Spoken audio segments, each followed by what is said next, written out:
नमस्कार बंधुरा आपनारा देखছেন डिजिटल बांगला ऑनलाइन चैनल। এই মুহূর্তে গুরুত্বপূর্ণ আপডেট রয়েছে। চ্যানেলে নতুন দর্শক হলে অবশ্যই চ্যানেলটিকে সাবস্ক্রাইব করে পাশে থাকা বেল আইকনটি অন করে রাখবেন। নবান্নের কাছেই হাওড়ার মন্দিরতলার বাসস্ট্যান্ড এলাকায় 48 ঘন্টার শান্তিপূর্ণ বিক্ষোভ দেখাচ্ছেন গ্রুপ ডি ঐক্যমঞ্চ।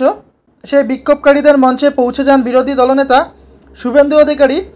মুখ্যমন্ত্রী মমতা বন্দ্যোপাধ্যায়কে নিশানা করার পাশাপাশি চাকরিপ্রার্থীদের সুবিচারের দাবিতে উই ওয়ান জাস্টিস স্লোগান তোলেন তিনি। সেই মঞ্চে শুভেন্দু অধিকারী দাবি করেন, 2026 সালে আমি মমতা বন্দ্যোপাধ্যায়কে প্রাক্তন মুখ্যমন্ত্রী করব। অভিযোগ করেন বাংলাকে ধ্বংস করছেন মুখ্যমন্ত্রী। আরও কি বললেন শুভেন্দু অধিকারী সরাসরি দেখুন। বামেদের তাড়ানোর ক্ষেত্রে অন্য অনেকের সাথে আমারও একটা বড় ভূমিকা নন্দীগ্রামে ছিল। আমি লক্ষণ শেঠের মতো সিপিএম এর নেতাকে হারিয়েছি, যেমন 2021-এ মমতা ব্যানার্জিকেও হারিয়েছি। আমাকে হারাতে গেছিলেন, উনি হেরে বাড়ি চলে এসেছেন। Back to the pavilion. আর আপনাদের জন্য নয়, প্রচুর মানুষ চারিদিকে দাঁড়িয়ে গেছেন। প্রশাসনের লোকেরাও আমার কথা শুনছেন, কারণ এদের দেহ আছে মমতার সঙ্গে, হৃদয়টা আছে আমাদের সঙ্গে। এরাও পরিত্রাণ চান। আমি আপনাদেরকে আশ্বস্ত করছি, 26 সালে আমি যাকে নন্দীগ্রামে হারিয়েছি তাকে আমি প্রাক্তন মুখ্যমন্ত্রী করব, আর ওর ভাইপোকে জেলে পাঠাবো।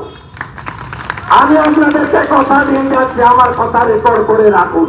15 মাস টাইম চাইছি। আর আমি যে কথা বলছিলাম, কোথাও কোনো চাকরি বাকরির গল্প নেই, শেষ করেছে বাংলাকে বামেরা।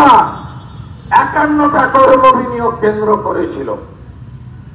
চাকরি দিন আর নাই দিন নামটা গিয়ে লিখাতে পারতেন 8 পাস হলে।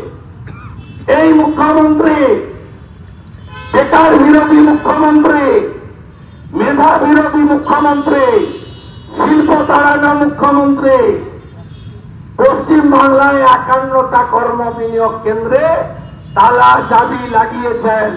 এখন আনএমপ্লয়েড ইউথরা এডুকেটেড, নাম লিখানোর ঠিকানাটাও খুঁজে পান না। এমপ্লয়মেন্ট ব্যাংকের নাম করে 1 লক্ষ লোকের নাম উঠেছিল। 1500 টাকা যুবশ্রীর ভাতার কথা বলেছিল। খোঁজ নিয়ে দেখুন, গত 1 বছর যুবশ্রীর ভাতা বন্ধ। এমপ্লয়মেন্ট ব্যাংকে নাম তোলা যায় না। এই হচ্ছে পশ্চিম বাংলার অ্যাকচুয়াল অবস্থা।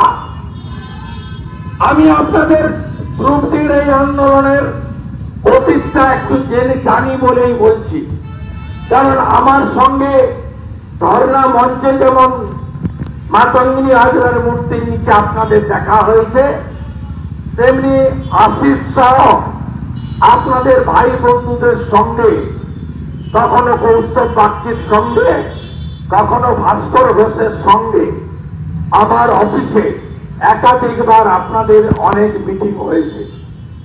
আপনারা জানেন 2016 সাল নির্বাচন আসন্ন।